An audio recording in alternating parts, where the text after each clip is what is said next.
and I'll be quite frank, it's bullshit. Your beliefs, some of us, including some of mine, are complete bullshit. Now, that's a wake-up call right there. So then you're like, damn right. I mean, what the hell am I believing this for? Okay, let's keep going.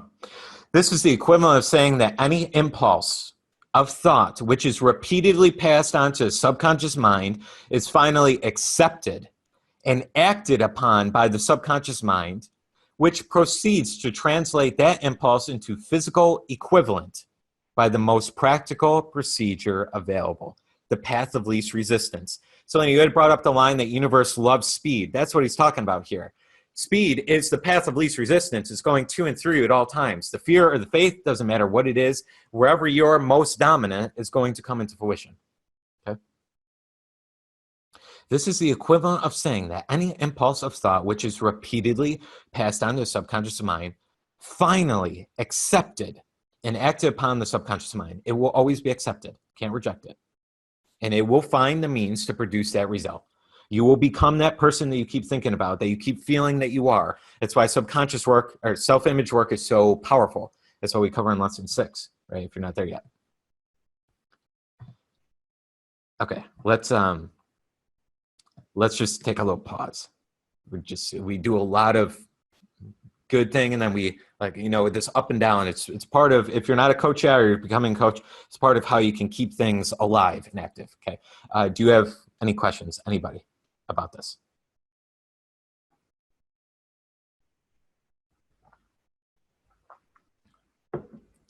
Good to go. I see a lot of you just saying hell yeah and sweet and yes, and Vulture saying, oh my God, this is gold, and Bridget says, wow, I never thought of it like this before. Perfect. Love it. Good. Okay.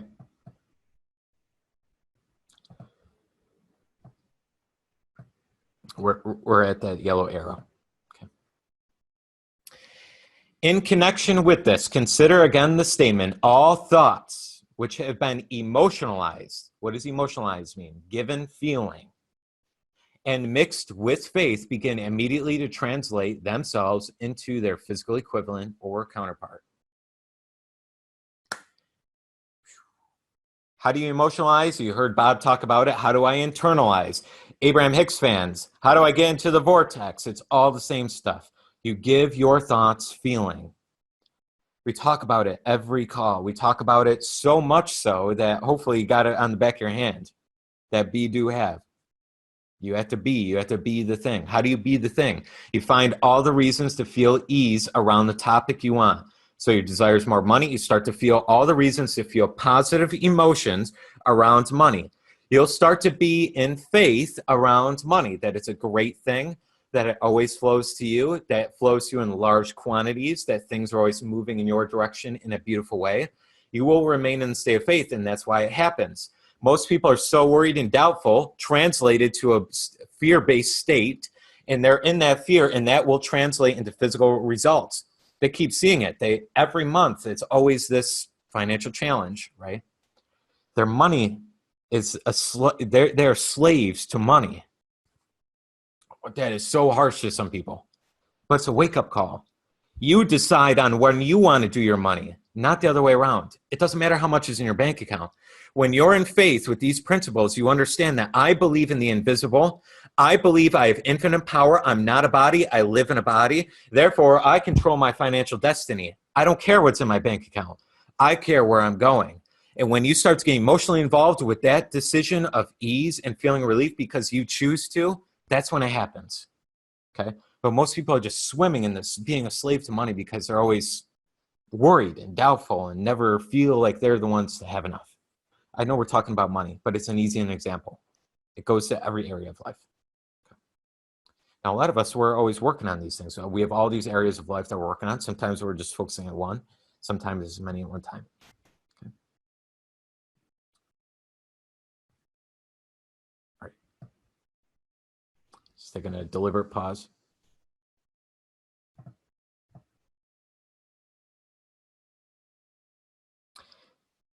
We do have a second slide here with some more content. So I'm going to go ahead and erase this now. If you want to take a quick snapshot, any of you, go ahead and take one now because I'm going to erase the the board here, the drawings.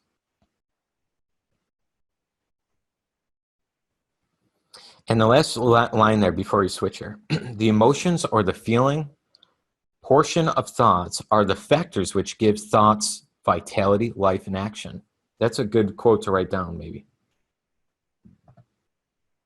The emotions or the feeling portions of thoughts are the factors which give thoughts vitality, life, and action. Now, it's just that concept where everyone talks about it, you become what you think about. It's just referenced in all of everything, okay? But it's more so, and you've probably heard Bob say this, he talks about on stage, he said it's kind of more so, it's not what you think about you get, it's more so of what you emotionalize you get. That's really what's going on here, okay? So it is true that you become your thoughts, but you become the thoughts that are heavily emotionalized. Not just the worries and doubts here and there. Those are always going to pop up. Little things here and there, they're just going to pop up. Okay. Okay. So I'm going to go ahead and clear the drawing.